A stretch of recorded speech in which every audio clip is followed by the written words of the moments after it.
Agency Director, Ryan Federico. Then you got Ben Edson, who has definitely stolen Luke Wilson's picture. I'm pretty sure. I think you get that all the time.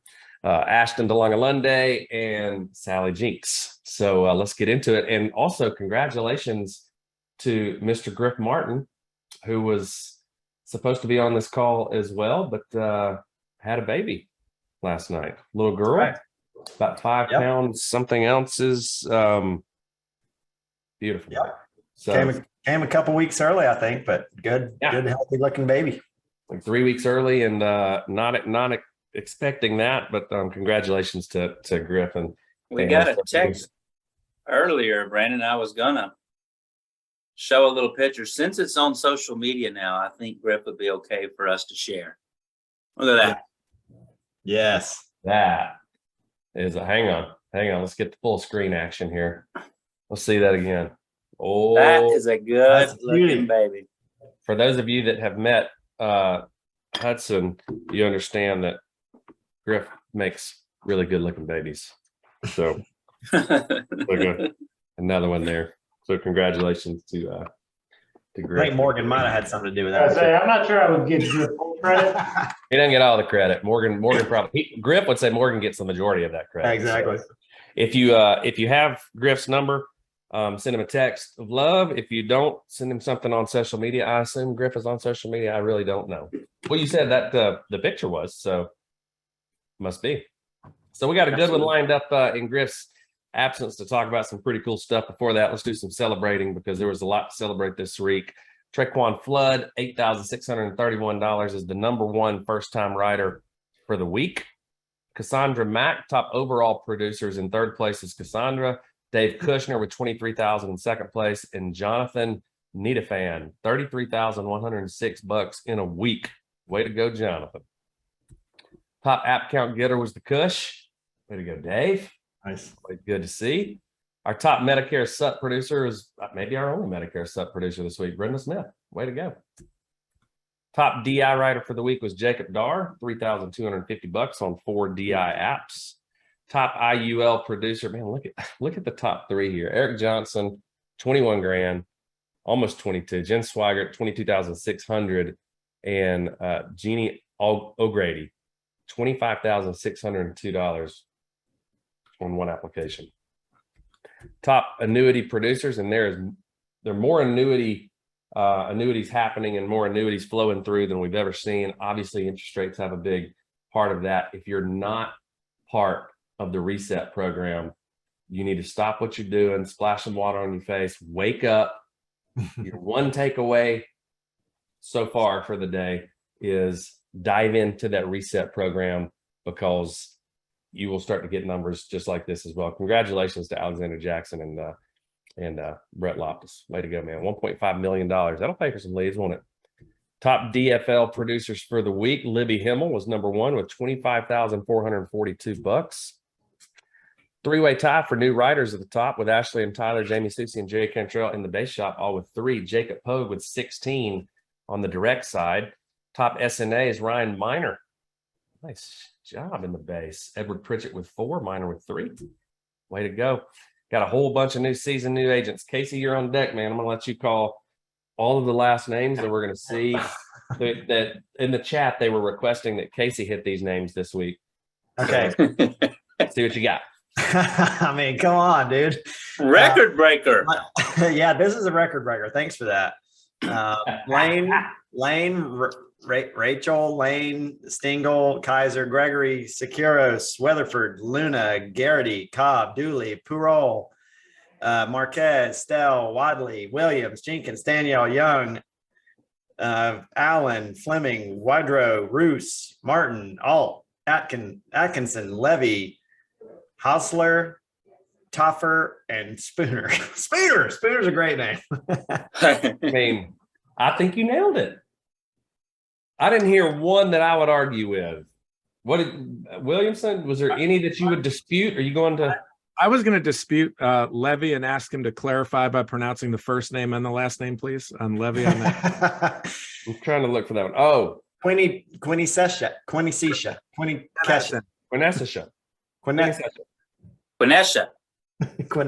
And that's the shit. Good job, Spivey. Oh, you already knew that, I assume. He cheated. Yeah, you Good cheated. job, SNAs. Good job. Good job. Made the fun Record breaker. Well done, guys. begin. Cassandra Mack did $55,000 in a week as a key leader. That is unbelievable. Jennifer Giovanni with 6 recruits, and got a whole bunch of people tied with new writers with Alina, Cassandra, Charity, Giovanna, and Thomas McDonald, all with 2. Way to go. Top AO was JPV. Good timing right there, buddy. $71,000. Ashton DeLongalunde with 5, tied with EJ Johnson, also 5 recruits for the week. And John Clayton Jr. with 5 new writers. Top agency director is Ben and Sarah Safipur. Larry and Ann Griffin for the top recruiters, and Sarah Reinecke, who just seems to like be pumping out new writers. She has something going on where she's just turning these recruits into writers. Well done.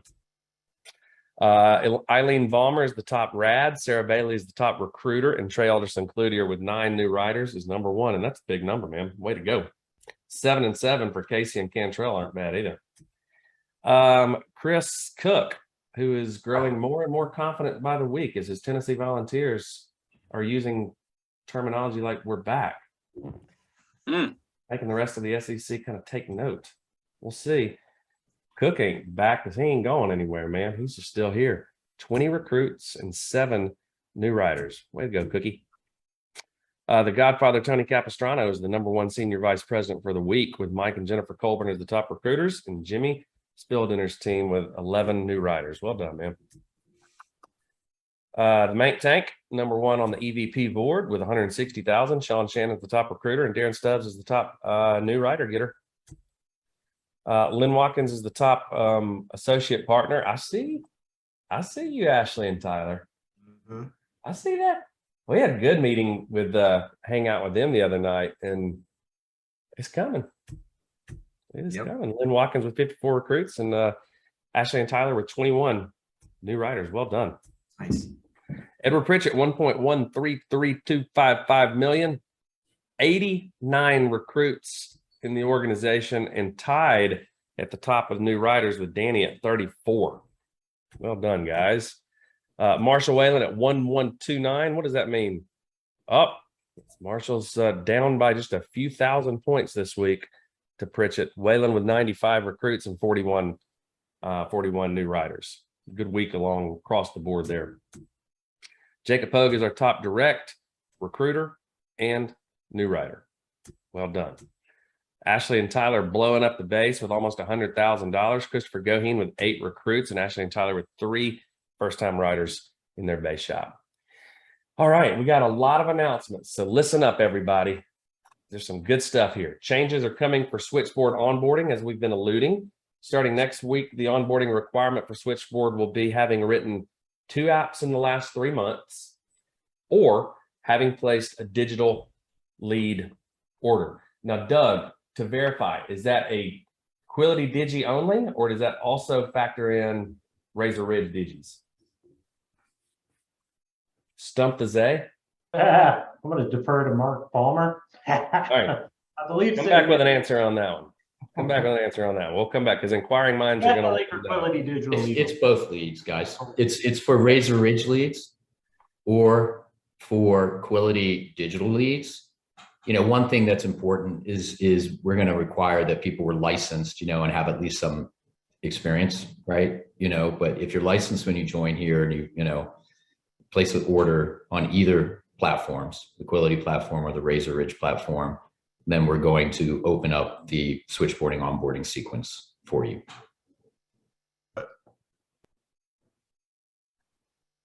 We'll hear more from you in a second here, Palmer. Thank you for that clarification. Quility level term. It's taken us a while to convince the crew over at SBLI, but now they're ready for you guys. You're now instant onboarding because you're they're a core carrier with us now, a core product, which means all new agents will be contracted with SBLI at onboarding starting today. So what does that mean for everyone that has been here for a little bit, a few days, few weeks, few months even, that are just kind of getting started? There's a plan for active agents who don't have QLT yet. Agency owners, you've received an email with instructions to complete a spreadsheet. To provide equitable access, we ask that you put your agents into 3 priority groups based on their progress in the system. Please complete these and return them to Pam Fair by Friday, and we'll provide a timeline to get these agents completed on our Monday updates next week. Doug, do we want to talk about what those 3 priority access requirements look like? Yeah, it should be in everybody's inbox. So just hit send. So it kind of maps out exactly what we're looking for. It's real simple. All you need to provide. And we're asking every agency owner to do this so we make sure that we identify the right people. There's 3 tiers. The first tier is anybody that has submitted business, doesn't matter how many. Second tier is somebody who's at least bought leads or engaged in Summit, done some step through the system. Tier 3 is everybody else who's new, but because we weren't doing this previously, is in the system. So we are going, so we can make sure that we're not prioritizing certain agencies. We want to prioritize the agents across the board. So we will work through tier 1, then tier 2, then tier 3. So take your time. Our goal, our hope is you can spread these out among those tiers. But the reality is we're targeting a hopeful to be able to complete this pretty quickly. But we want to just make sure we're getting the right agent set up and ready to go first. So there's an email with instructions, spreadsheets, real thorough. If you have any questions, certainly reach back out to us and let us know. A couple, if you go to the next slide real quick, a couple real big points. Brandon, will you click over for me? Oh, sorry. There we go. So you have to have E&O. Please do not put anybody on the list unless you're certain they have an E&O policy. You do not have to send this to us, though. We'll request it when we trigger the contracting, so they can just upload it directly during that process. So please don't submit a ticket with a pre-appointment request or a ticket with E&O insurance. We want to manage all of this through spreadsheets, so we just keep it out of that main flow. And that's it. We're excited. It's a good day. Well done, sir. Yep. Well done. Any updates you want to give to the whole crew? I know you've talked with agency owners and been working with advisory boards, but what is our current status on contracting? How are we doing? Well, we're doing great. We worked through. We're not 100% the way there. Of course, we still have some work to do on pre-appointment requests and commission and hierarchy changes. But for the last week or so, our new agent onboarding has been around about 30 minutes to 2 hours, depending on the time of day and when we start work. So, and that means that they get HQ quickly. They're set up to get their core carriers overnight. And as we said, starting tonight, SBLI will be included in those core carriers. So Well done, sir. attention to the next parts of the system, and are confident we're going to continue to see those timeframes continue to get better for everyone. Thank you, sir. All right. We wanted to have Palmer on for our next announcement. We've been alluding to this and talking about it a little bit more specifically last week, but there will be a lead price increase on direct mail A leads and call-in leads starting October the 17th. The new lead prices are going to maintain the integrity of the value-based lead system, but it's we want to be as transparent as possible.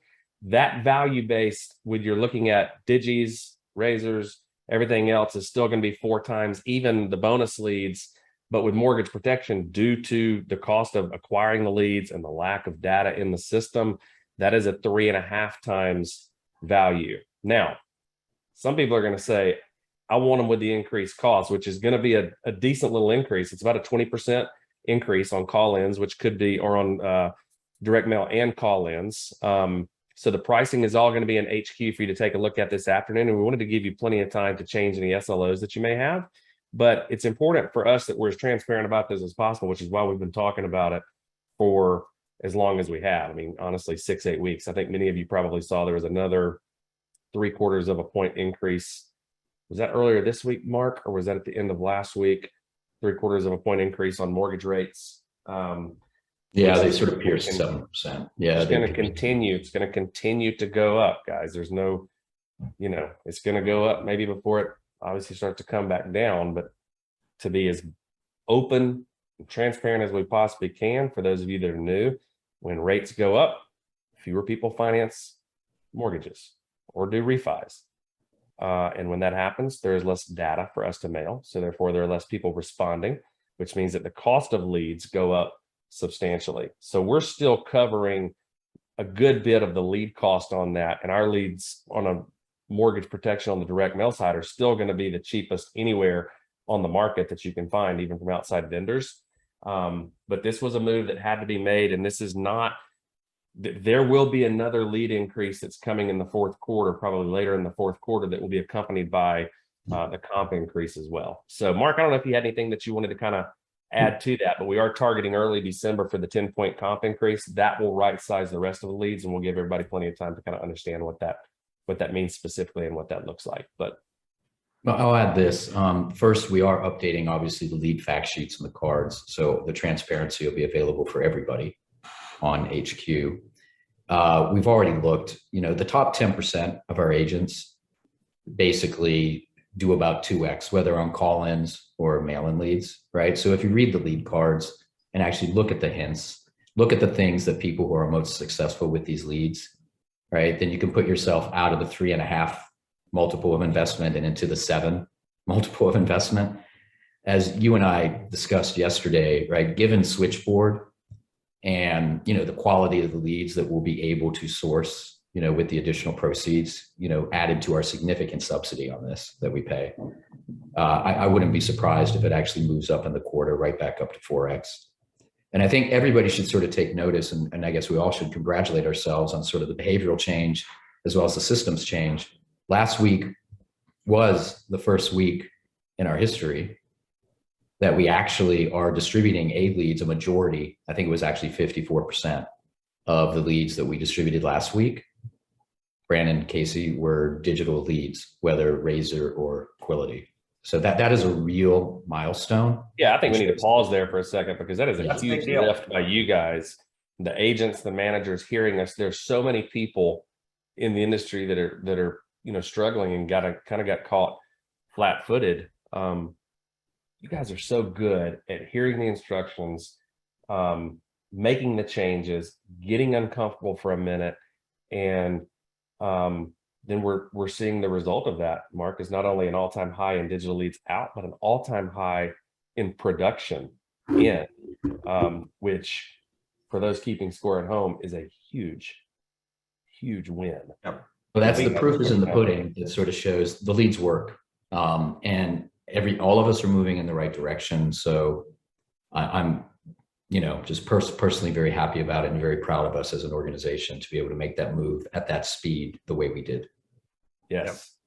Yep. It's Absolutely. we continue to see you guys, and this is why we're so incredibly grateful. And we're constantly in front of people in the market that have a viewpoint on this as well, when they say, and you guys figure out how to take adversity and challenge that come up in business because of the economy or because of a pandemic, and it's like you take those lemons and you turn it into lemonade. This is a perfect example of that again, where flashback 3 years ago, taking something where for 12 years we were selling insurance face to face. That's all we knew how to do.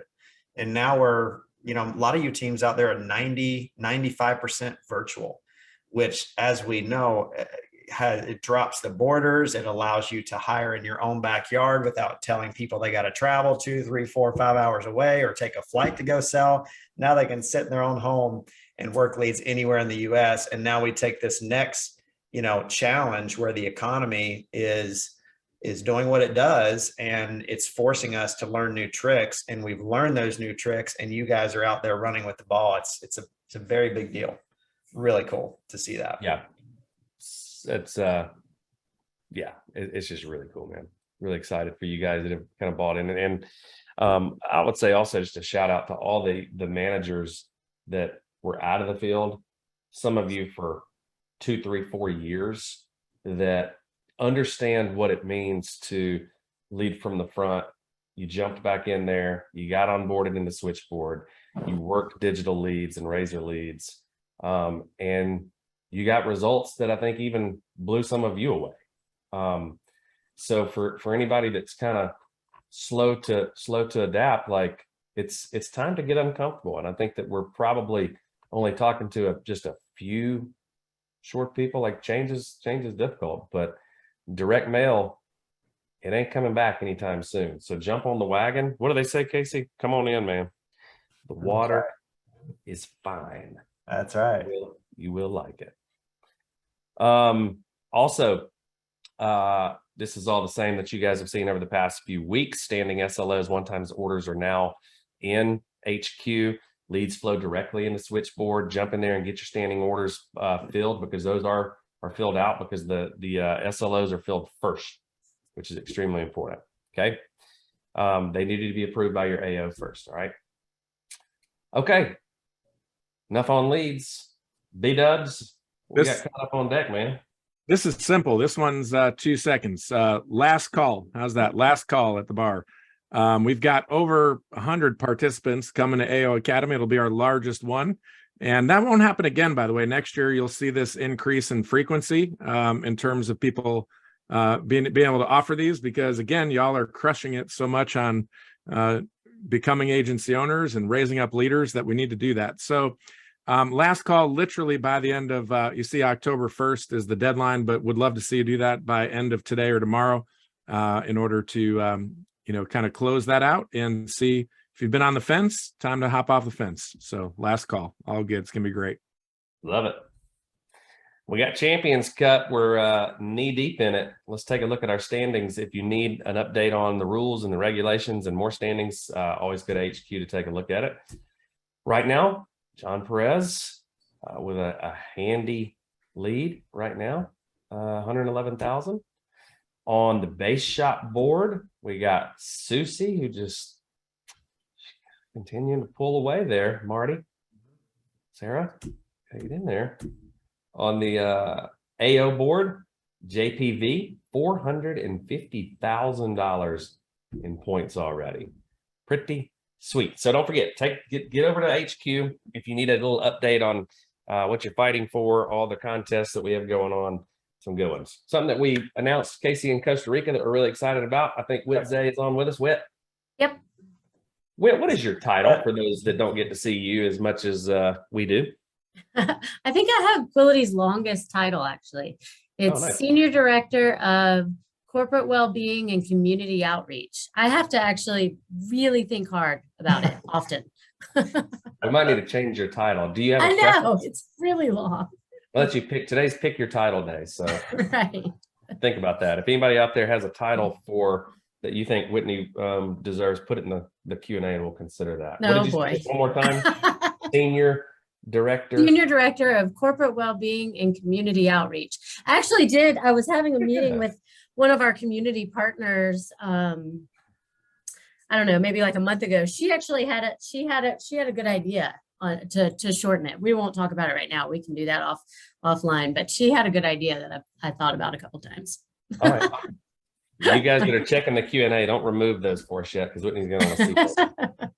Also, I thought it would be kind of fun, Casey, before we get into this, so people can be thinking about this. What is the best, in parentheses, worst excuse for not working and transitioning to digital leads that you can come up with? I want to hear what is the funniest excuse why someone would not want to move from direct mail to digital. Be thinking about that, because there may be a prize for whoever comes up with the best answer. So y'all that are removing Q's and A's, don't remove any of those, because Casey and I really love to see them. But before you start doing all of that too much, you need to listen to what Whit's saying, because it's really good. We made this announcement in Costa Rica and wanted to make it last week, Whit, but you came down with a little bit of the crud, so we had to get you feeling better. Now you're back up to speed, and we got a challenge that we're getting ready to put out to people. We do. Now, oh, there you go, slide. Okay. I was worried. My internet, I have been having issues. So if it gets wonky, just take a picture of me in that really weird place that I end up pausing. So, all right. So as you'll know, every year, at least since, when was the first one? 2018, I think, was our first event. It was in-person events back in the day for Make-A-Wish. And during the pandemic, we moved to, a virtual event, and it has worked so well. And we've been able to involve so many more agents doing it this way. So we're sticking with the virtual event, and it's coming up on November 16th. So mark your calendars. There'll be lots of marketing materials coming out on how to register. Information will be on HQ and the newsletters, everywhere you want it. But go ahead and put it on your calendar, because you're not going to want to miss it.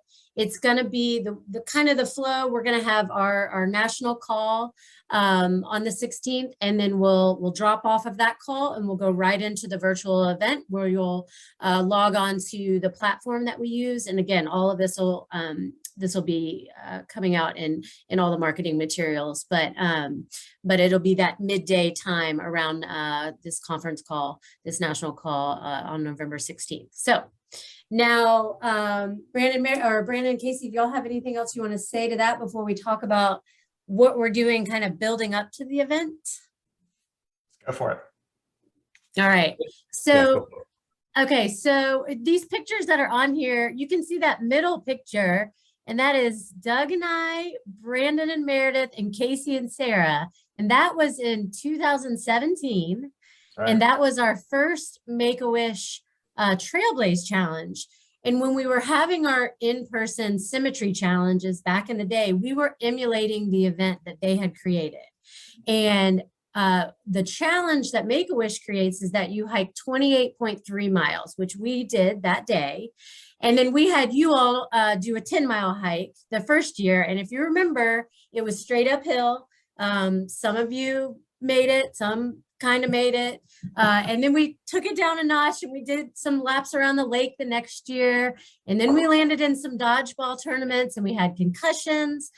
We had ambulances called several times. So another reason why we, like this virtual event, it feels a little safer. But Make-A-Wish has created, I think, again, this was a pandemic thing, but I love it. They're doing a Blaze Your Own Trail, which is still the 28.3 miles, but it's however you want to do it, whenever you want to do it. You can split it up into chunks.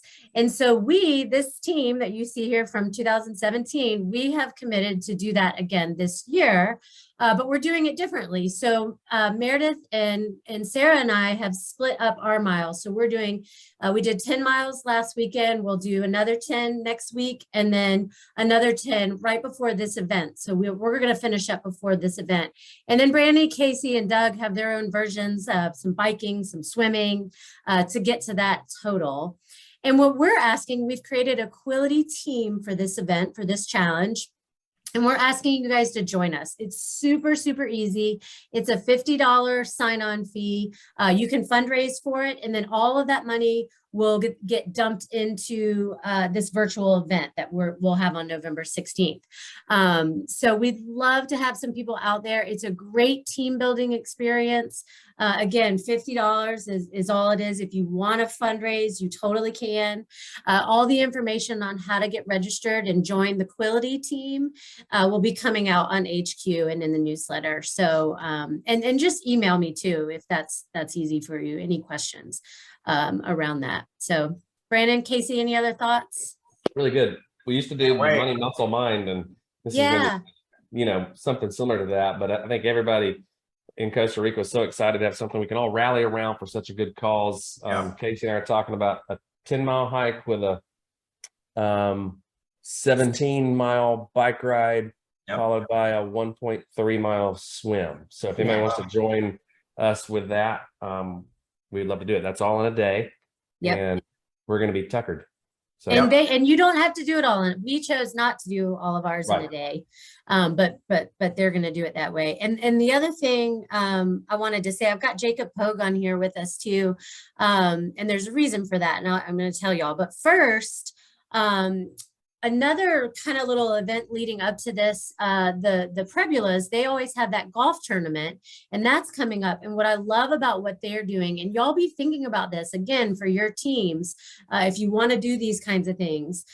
So this is their third annual golf open that's on their golf course that they own up in Pennsylvania, Slippery Rock, Pennsylvania. It's coming up on October 12th. And they live all the way up in Pennsylvania, right? And our chapter's down here, Western and Central North Carolina. And they fundraise and do that golf tournament, bringing together Symmetry people. And then they dump all of that into our event for November 16th. So they've raised in the past $8,000, $12,000 in this event, and then they save it and donate it to our big event in November. So great things you can be doing with your teams, right?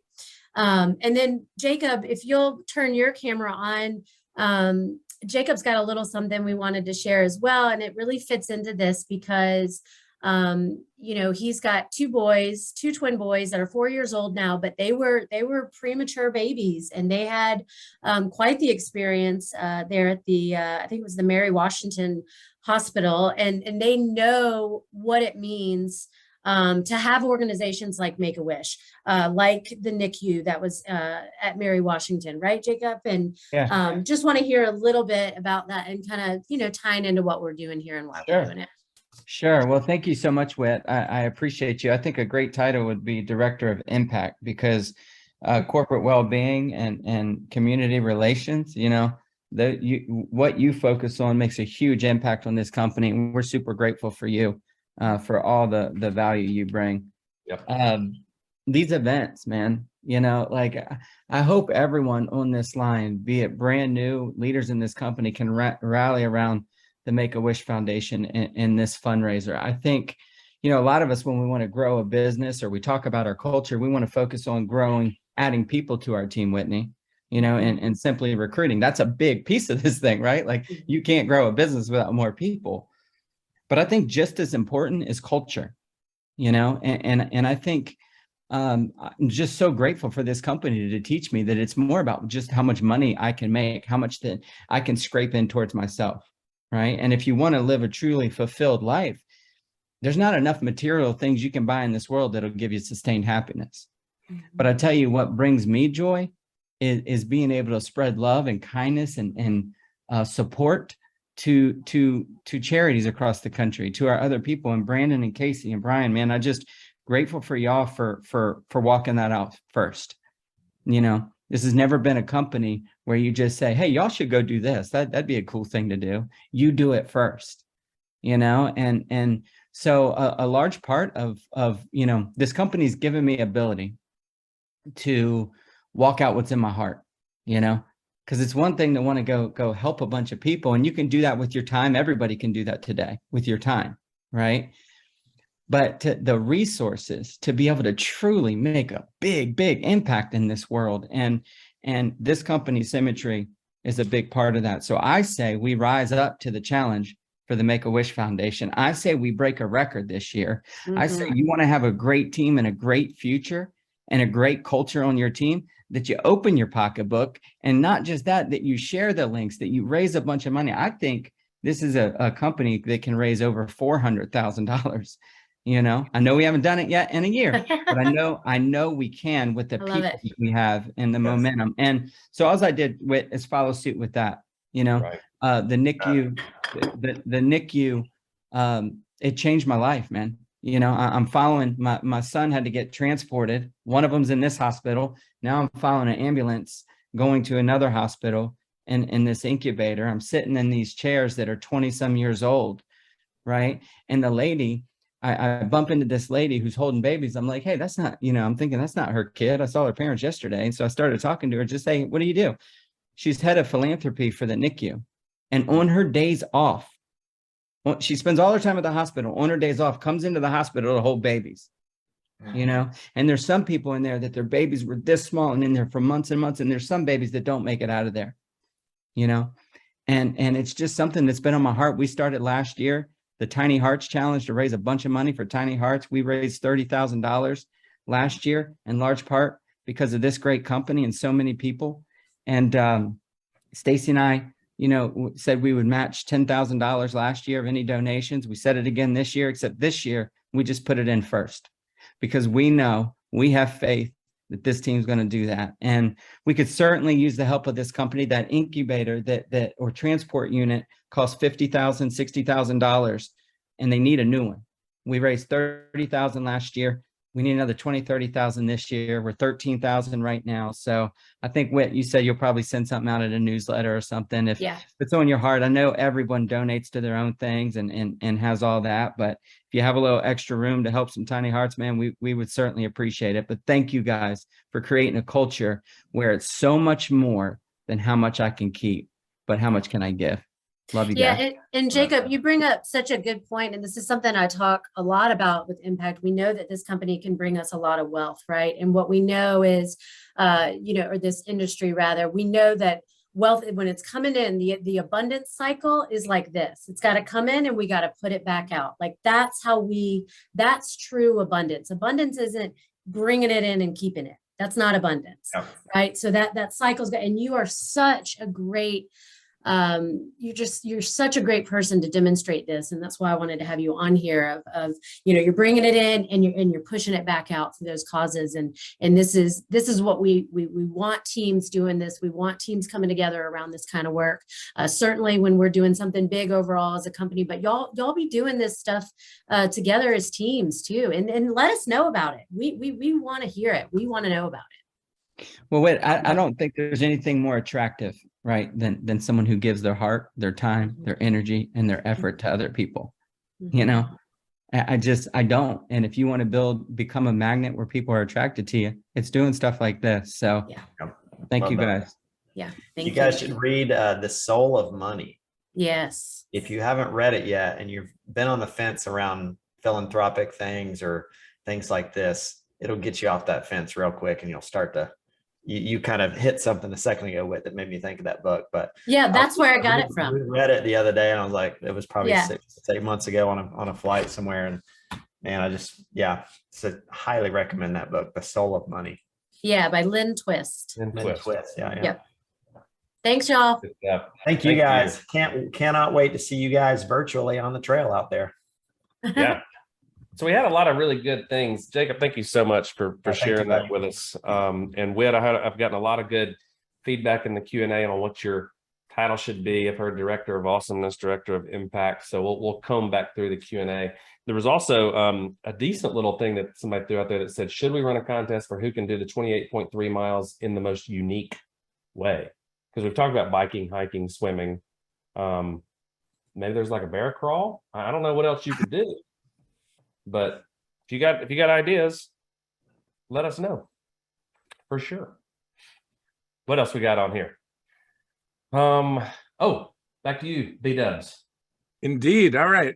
Mark Herringshaw, if you would go ahead and unveil. So it is a true privilege today to get to do this. This one has been in the oven for 6 months, this cohort that we're about to launch. And it's my privilege to introduce my formal business partner, but our relationship hasn't changed, Dr. Mark Herringshaw. Mark and I were, if we think about it this way, employee number 1 and 2 at Giant. And we even go back further than that. We were working together in a different consultancy some years ago. So we have a great history, great business partnership. We started a business together. Our friendship and relationship hasn't changed a bit. But when Quility hired me, we had to have a severing of our formal work together, but the mind meld and the heartstrings are still attached. So I am super pumped to introduce Mark to you. He's not a stranger to some of you. He's been coaching in Symmetry Nation for some time now. But this cohort called Leadership Pure and Simple, I believe is going to become another staple hallmark coaching group in our organization that we're going to evergreen and make again and again. You just wait and see the feedback that comes from this. So what we know in Symmetry is that to be effective, you've got to be a positive leader, right? So this particular coaching group that we're going to launch is focused on team leaders and key leaders who for the first time really want to make an investment in themselves to be able to really learn the basics of leadership and management. And how do you win here in the Symmetry system? Using those things. So Mark is incredible in that he does have a PhD in leadership like me, but he's also very practical and understands our world. And so if you go to the next slide, Brandon, if you don't mind clicking on that for me, you're going to see an overview of this cohort. And this cohort, there it is. There's 3 90-day cycles to this thing, and we're asking for a 90-day commitment for the first round. I guarantee you're going to sign up for the second and third. And it's really about the know what, the know who, and the know how of leadership. And we're not going to go in the weeds of all this, but Mark, I want to welcome you. Thank you for being here. And why don't you give the Symmetry family, if you will, just a quick overview of this, and we'll hit this more in the coming weeks as well.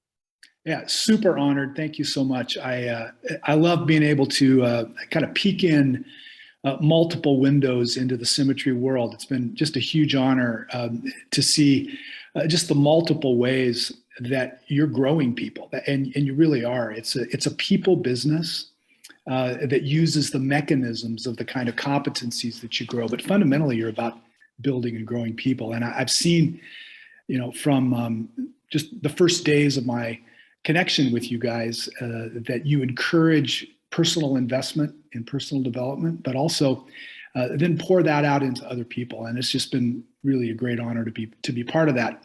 What we're going to do in this particular leader development cohort is focus really on the principles of leadership that are underneath the techniques. So it's important to really know the mechanisms, and that really is because it's got to work on Tuesdays. But we're really going to dig up underneath and look at the why leadership works. And I was thinking some years ago, I met a cagey old engineer who was responsible for managing like super complex machinery, and he had no real education in this. He just learned it from the ground up. And before he retired, I interviewed him, and I just said, "How do you do this?" And he said, "Well, he goes, early on, I just took everything apart." He said, "Because if I could understand how it worked, I could understand how to fix it." He said, "There's like 10,000 ways that a machine can break, but there's only one way that it works. And if you understand how it works, then no matter how it breaks, you can fix it." And I think that's a great parallel into leadership, because if we can understand the core principles, human beings are like infinitely complex. And you guys work with people at a motivational level. And there's so many reasons why someone could veer off course. And it's hard sometimes to understand why people make the choices that they do. But if you understand fundamentally how it works, then all the different ways that it doesn't work become so much more workable for leaders. And we're going to really focus on that in what we're doing here. And in these cohorts, we're going to use some great resources, some books that we're going to encourage you to dive into, to take a kind of studious course in this. For those of you that want to learn that way, we're going to use movies. We're going to pick out some classic leadership themed movies, and we're going to encourage you to dive in and have fun on a Friday night and take a look at some of the principles in that. We're going to get into group discussions, and of course we're going to apply it to the things that are working on Tuesdays for you. So really very, very excited about this. And yeah, Brian, I suppose if people have questions, they can circle back to you guys on that. Yeah, we're driving all communication about this to coaching@quility.com. There is some information in HQ under the Symmetry coaching section already, but yeah, y'all are in for it. I see some of the comments about Mark. Mark is, I have to say now, the second best leader development person in the world, because I am the best after Marlon led us in the staffing group. No, but Mark and I we're twin comrades in so many ways, and this will be an amazing investment. I'll already just answer with this. If you're ahead of that stage of the business and you want to experience this for future people, go for it. More power to you. It's going to absolutely rock your world. And so we're thankful for that. Thanks, Mark. We'll let y'all slid on. I know we got a lot today, so in touch. Thank you, Mark. Guys. Yep, absolutely. Exciting. I think the last announcement we have is the Jeremy Minor 8-week NEPQ training call, Thursdays at noon, beginning September 29th, which is tomorrow, right? So Yep, hop getting a on. lot of excellent feedback on that one, Brando. I am too. Looking forward to what comes out of that for sure. Also, to round out the week, we've got our Liberty Bankers call on the SIMPL Whole Life product, and then our Advanced Markets, what used to be called DFL with Mike Resma, who I don't know, man. That Resma seems to be going places. I'll just tell you. Right. It really seems to be going places, buddy. Mr. Spivey. Yes, Where's sir. that Spivey? Well, it was a heck of a week, and it's only Wednesday. It's a Wouldn't be great week. surprised if we can break another record this week. The beauty of Switchboard, the beauty of leads is it's Wednesday. In the past, it would be very difficult to get new leads. Right now, you can load up on bonus leads, load up on inventory leads, load up on, many of you will still have a ton of leads still coming in. So if you've been inspired today to go break records, just wait, you're about to be inspired even more. Mr. Spivey, we wanted to kind of turn it over to you to help bring in our guests. And I know that it took a long time for our there were a lot of announcements, as you A lot of announcements, you guys including run a Griff little long. having the precious baby and child. But Mr. Federico there, we appreciate you, buddy. Ryan was certainly going to be a featured guest on today's call. And as any of you that know Ryan, the second that Griff was moved to the hospital, Griff put in a call and Ryan was there to step up and take us through and lead us today, man. We appreciate your leadership by example, Ryan. Of course, man. Happy to be here.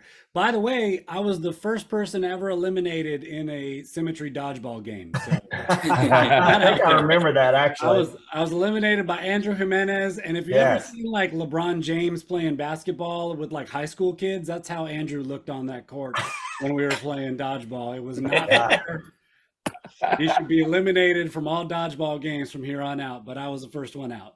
He'd have to be like the celebrity picker or something. That's right. He's no longer allowed to play.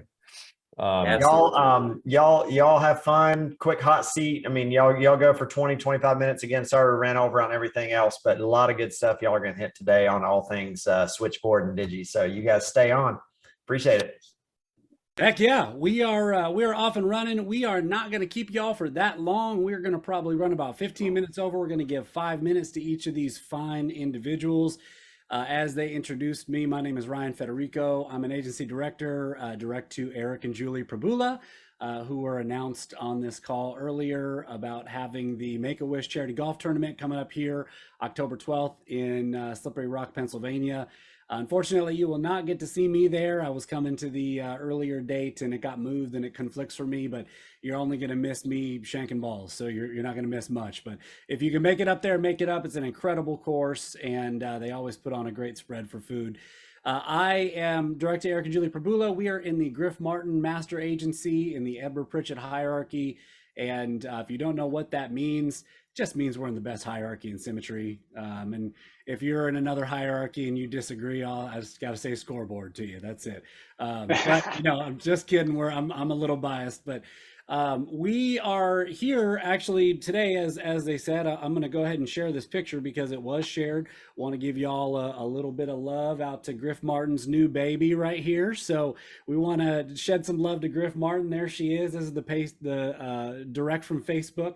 This is the picture. So you can go onto his Facebook and you can give him some love there. Dylan Rose Martin. She came 3 weeks early, but was 5 pounds 9 ounces. Everything looks great. And he's over there enjoying life and being a dad for the second time in a couple years. So the topic of today's call is adapt to succeed. And when Griff had asked me to jump in, and of course, like it's an extreme honor. I want to thank Brandon, Brian, and Casey, for everything that they've done for me and my family in creating this beautiful company and this model and this vehicle that's given me so much of time and, energy and money and peace and just an amazing life that I wouldn't have without this company. The concept adapt to succeed is like the most relevant concept I can think of for the industry that we're in. Not only is this an industry where we need to adapt all the time, most of us, that haven't been in this industry for a really long time, but our client base is constantly adapting. When I came in 4 years ago, there were a ton of different carriers that didn't even have an e-app, that we were still filling out paper applications. That's 4 years ago. We were still filling out paper applications. A couple of those insurance carriers didn't have e-apps until 2 years ago. Some of the big ones, right, that didn't have that. So, we were still faxing stuff in, and there was all kinds of things. That was just 4 short years ago. So our client base is adapting. They want to see us virtually, and they're changing, and they're not filling out mortgage protection letters anymore. And so us being able to adapt on the fly is really the key to success. And it reminds me of this quote. This quote was, we cannot direct the wind, but we can adjust our sails. Right. And it sounds like Sun Tzu or, or somebody like that. It's actually Dolly Parton, believe it or not, who said it. So hashtag Dolly. But, how are you adjusting your sails when the winds start blowing, right? What can you control? You can control how you adapt and how you change. So in honor of the baby, we're going to go about 5 minutes with each of our 3 guests. And in honor of the baby, we're going to talk about 3 stages of adaptation. So the first one we're calling newborn adaptation. That's like when you come into Symmetry and you're newborn here and how you're adapting. And we're going to introduce Sally Jenks to talk about that here in a minute. Then we're going to go into toddler adaptation, which now you've grown up a little bit, and that's sort of your second stage. And we're going to talk about leverage and scale, and that's going to be with Mr. Ben Edson, who's a team leader and absolutely crushing it, blowing up right now. And then we're going to go into what we're calling teenage adaptation, which is going to be with Mr. Ashton Delango Lunde, agency owner. So let's just jump in real quick and talk about newborn adaptation in the spirit of Griff Martin's new baby girl. We want to introduce Sally Jenks. Sally Jenks, awesome producer in the Griff Martin base shop. Sally, you had a really unique background that not a lot of people have before coming into, a commission-based insurance sales position. So why don't you tell everybody how you found Symmetry Financial Group and what you did before you got here? Sure. Thanks, Ryan. Yes, Sally Jenks, direct to Griff Martin in the Edward Pritchett hierarchy, and so thankful and blessed to be so, honestly. And thank you, Brandon, Casey, Brian, for this amazing opportunity and the opportunity to be on this call. So yeah, I was a registrar at a college here in Lincoln, Nebraska, and also worked in institutional effectiveness and institutional research. So I loved all the data, had never done anything in sales. And the reason that I jumped into Symmetry was because I was working crazy hours, and I was a caregiver for my father. And I could just see the handwriting on the wall that he was going to need more of my time. And so, I was just looking at opportunities that would give me the ability to have some flexibility to take care of my dad. And also, just be able to, earn a living without having to have, those kind of hours all the time. So, there's the saying, if nothing changes, nothing changes. And I just knew something needed to change. So that's, how I got into it.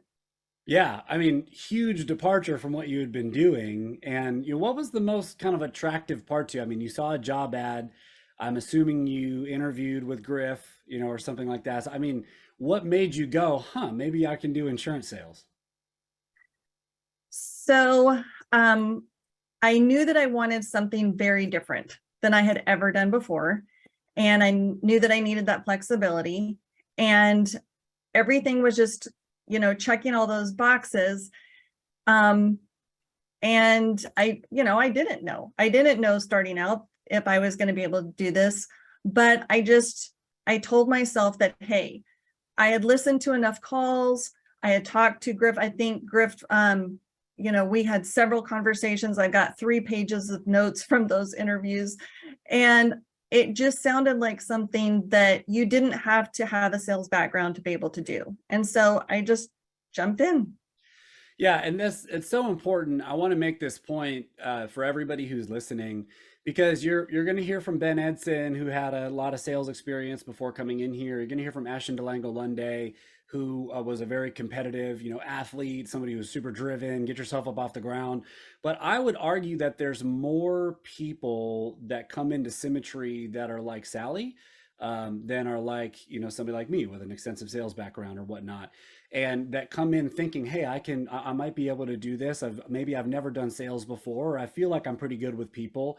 And her story is one that I want all of you to pay attention to, because this is basically what happened for Sally. So I'm going to condense a little bit, and then I'm going to give Sally a couple minutes to talk about what happened. But essentially, when Sally came in, because she came from registrar, because she's been doing all the data and all the analytics, Sally wanted to do what she was very comfortable with. And so she created these incredible, elaborate spreadsheets, some of the most phenomenal Excel work I've ever seen, just like incredibly meticulously tracking, like, I spent this many minutes and this many seconds doing this activity. You know, it's like, it was that granular. And that's like, she was very comfortable in that, that type of work. Unfortunately, it didn't make her any money. She wasn't getting paid for that. She wasn't getting in front of clients. She wasn't writing business. And so, she was going bankrupt and she wasn't going to make it. And then something changed. And so that's where I want you to pick it up. What happened and what made you shift into adapting to this new type of business? Sure. So I wasn't necessarily going bankrupt, but there was definitely not a lot of money pouring in.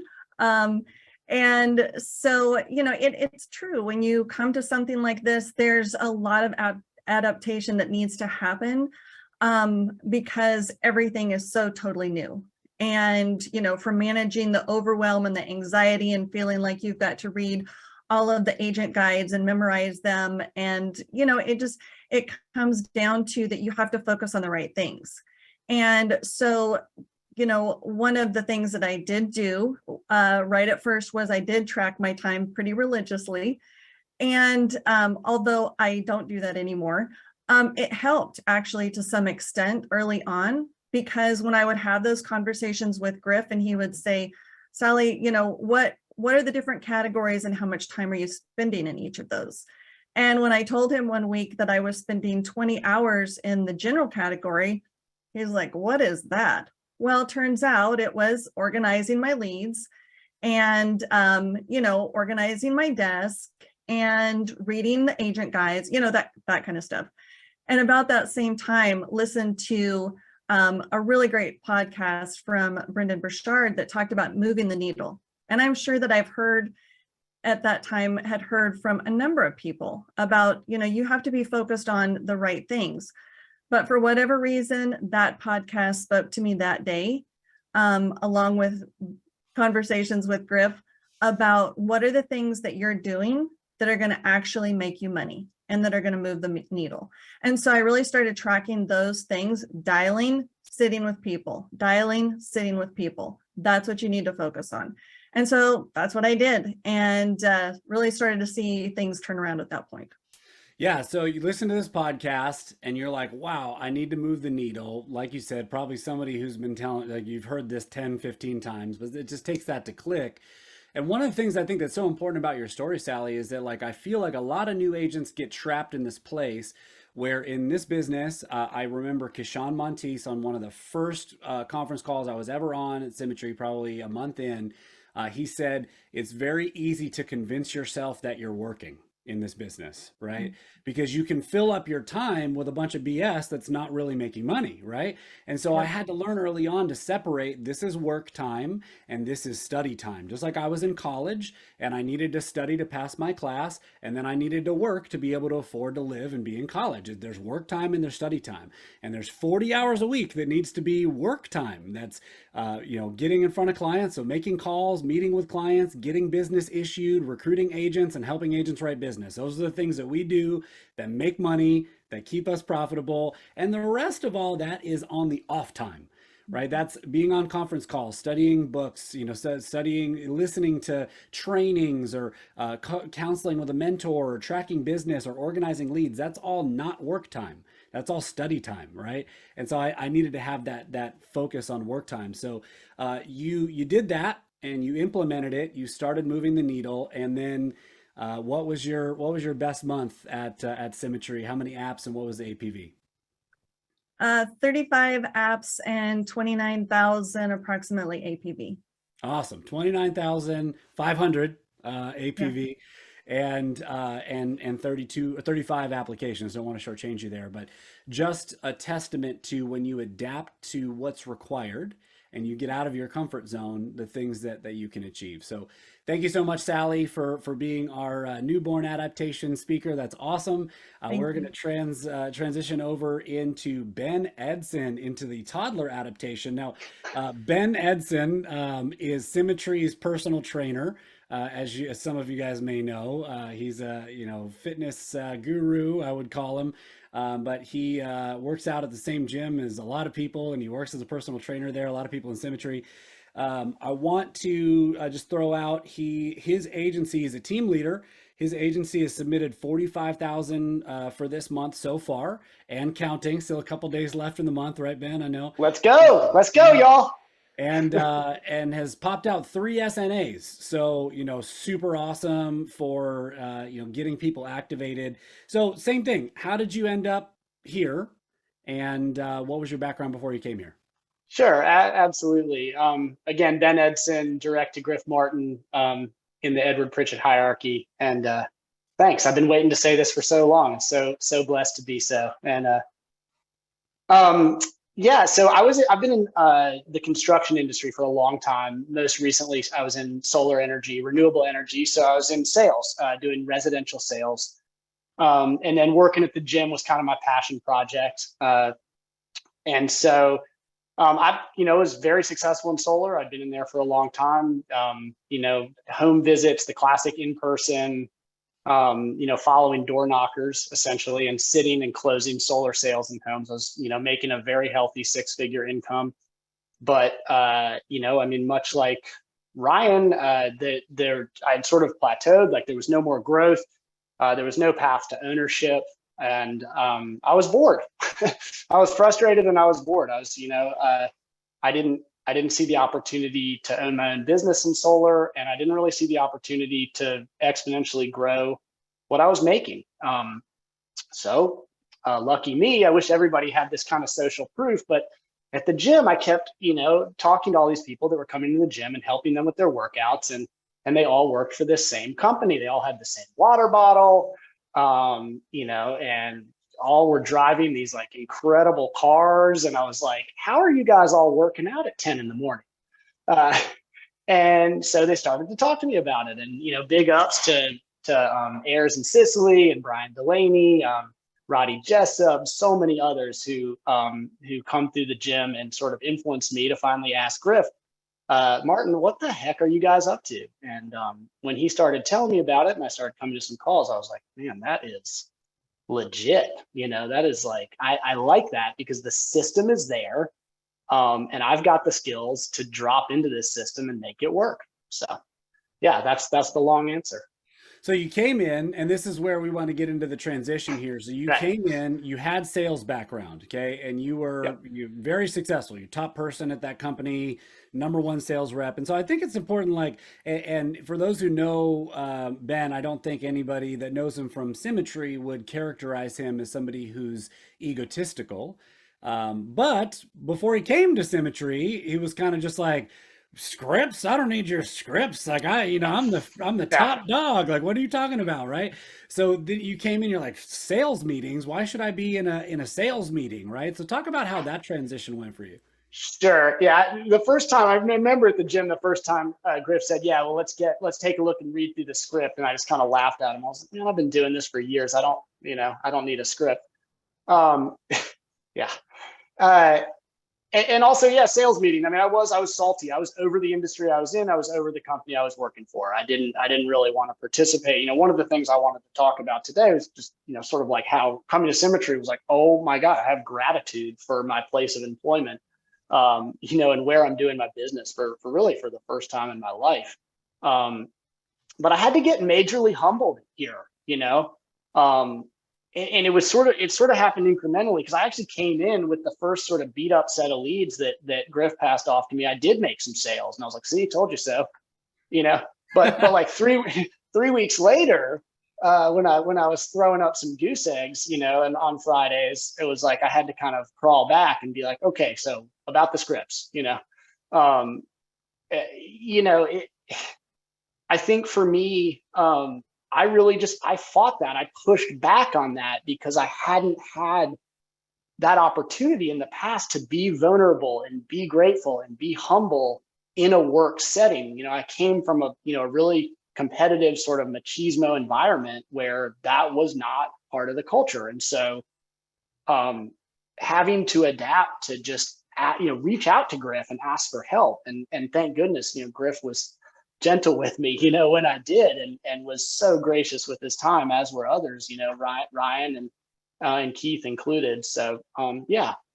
So you came in, and like, again, the reason why you were coming here, one of the reasons why you were coming here, albeit that you were over what you were doing, is that you didn't see any opportunity for growth where you were, and you wanted to grow and you wanted to build a business, and you were like, okay, I'm coming here to build a business. And I've been to these silly sales meetings in solar, and like, I don't need to pay attention. But one of the things that I would say about Ben Edson is Ben has an incredible amount of real estate on our Pritchett Friday meetings, right? And we do a Pritchett Direct Agency Friday corporate overview every Friday. It's our sales meeting, and people come on, they put their numbers in, and it was like, come here with numbers. And we're always reading out Ben Edson's name or somebody on his team that wrote applications saying direct to Ben Edson. So, why has it been so important for you to leverage what's here?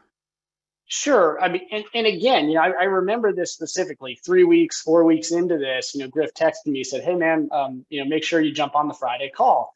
And I texted him back and I was like, I've seen that content. I don't need to be back on there. And he immediately called me and was like, you don't get it, and so fast forward to today, where I couldn't imagine missing one of those calls. I couldn't imagine talking to my downline about, hey, it is so important that you come to these calls. And honestly, again, that gets back to the gratitude piece, where I got on one of those calls at one point. I saw you guys, I saw Ashton, I saw Ryan, you guys putting your numbers up. That was sort of part of the social proof that was like, I want to be a part of this. So the fact that I could be so selfish 3 weeks or a month later and not come myself with my own numbers is amazing to me. But I was able to open my eyes, and now I feel like I'm trying to impart that as to how important it is with the rest of my agency, that like, hey, let's show up there and show everyone what we're up to. Yeah.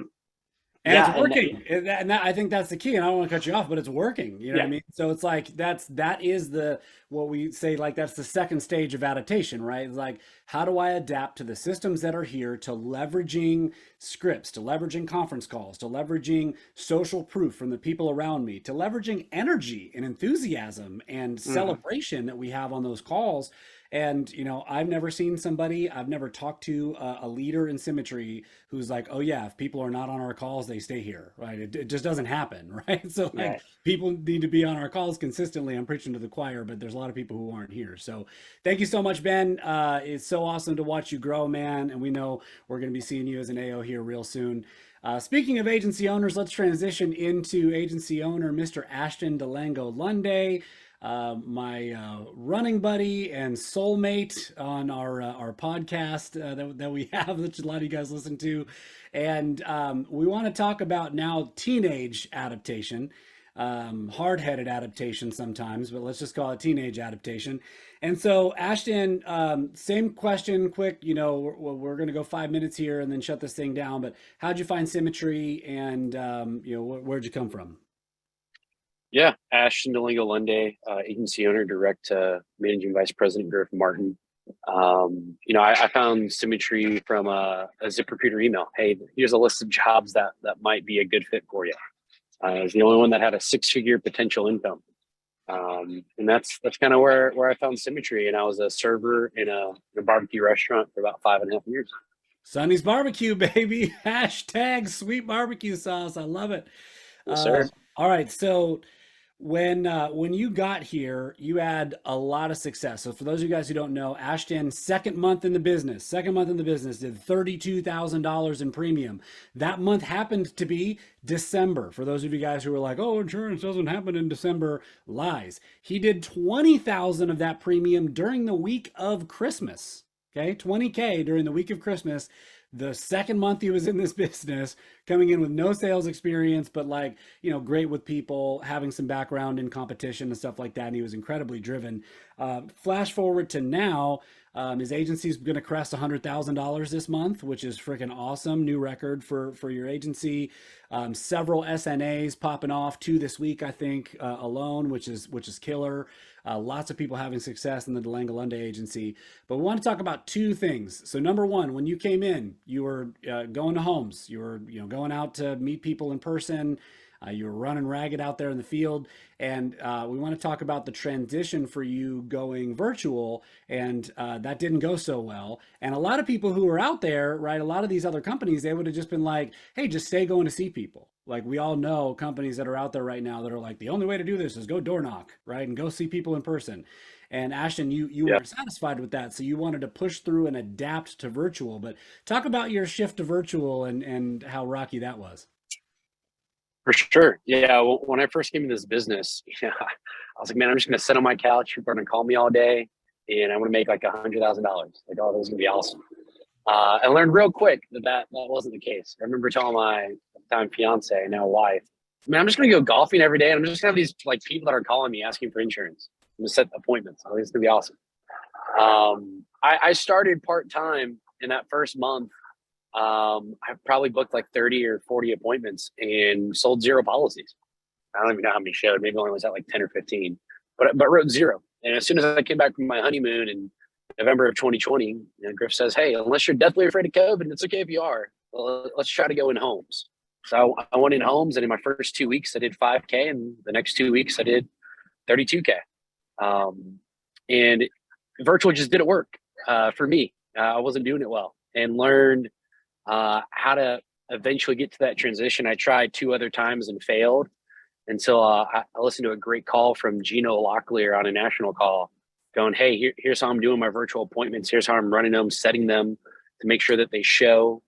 Because that was the biggest thing for me, is no one was showing, and learned how important that tie down is. That you have to spend so much time on that tie down if you're going to do a virtual appointment. And finally, in September of 2021, was able to really make that transition full time into virtual. Yeah, and then went on 100K in a 100-day run, where you did 100K in premium over 100 days. The next 3 months, which is killer, all virtual. So that adaptation to like, all right, I'm not going to throw everything out. And this is what we're going to talk about next.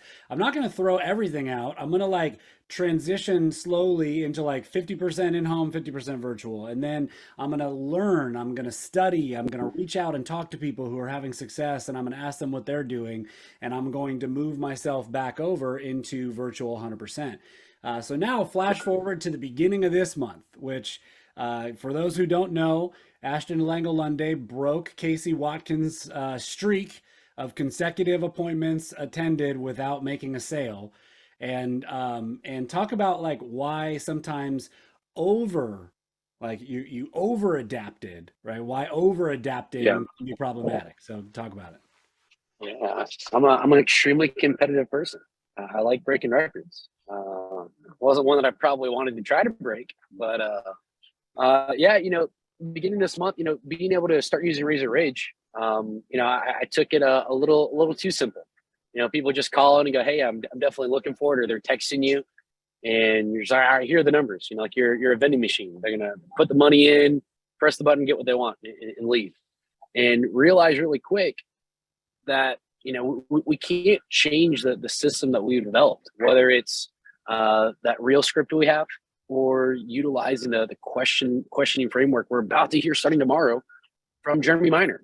Going through and understanding the why of the client and building that rapport is so important. And I realized when I was just simply getting on there, giving numbers, and being done in about 10 minutes, no sales were being made. It was 45 appointments in 2 weeks. 1 week it was actually, I think I only did 13 appointments in 1 week, and the rest all came. So I did like 32 appointments in 1 week, and came out with 0 apps, because I just went away from the basics. And then going through, and I spent a lot of time actually talking to Andrew Jimenez during that time. And, between Andrew and Griff, just realizing I started missing the basics, missing going through the why. Like, what are we looking for this for? What are our goals? What do we have now? What's going to happen if we don't have anything? Building that rapport And then in the next 2 appointments, I think it was like 15 apps off of two leads, because it was just going back to the basics of what I was missing. So adapting by going to these new lead types, but not throwing everything out and just starting from scratch. Yeah, totally, man. And I think that's so important. And thanks for sharing and getting vulnerable. You know, it's not the funnest thing to be like, hey, I set like 35 appointments with no sales. But for those of you guys listening, it's like, all right, if Brandon and Casey came out and they were just like, there's no more mortgage protection leads, they're all gone, they don't exist anymore, right? Everybody just jump over to this Wild West digital leads, right? Well, but that's not what they're saying. If they said that, then yeah, you'd be forced to adapt and go full force into this and go through a steep learning curve. But there's like 1 million bonus leads in inventory right now. We're still creating mortgage protection leads. The system that we used for 13 years still exists, right? All the growth, all the records, it's still there. You don't need to over adapt, right? If you are wading into the water, maybe you're 25% digital and 75% mortgage protection, which we have all the trainings for, and then you go to 50-50, then you go to 75-25, and then you're fully integrated all along the way, getting the same stuff that you got from the beginning. How do I do this? How do I do that? Man, I messed this up. What's your pointer, Mr. Mentor? Or what's your pointer, Facebook group? So last words of wisdom to people before we jump out of here. Ashton, I'll give you the floor and then we're out.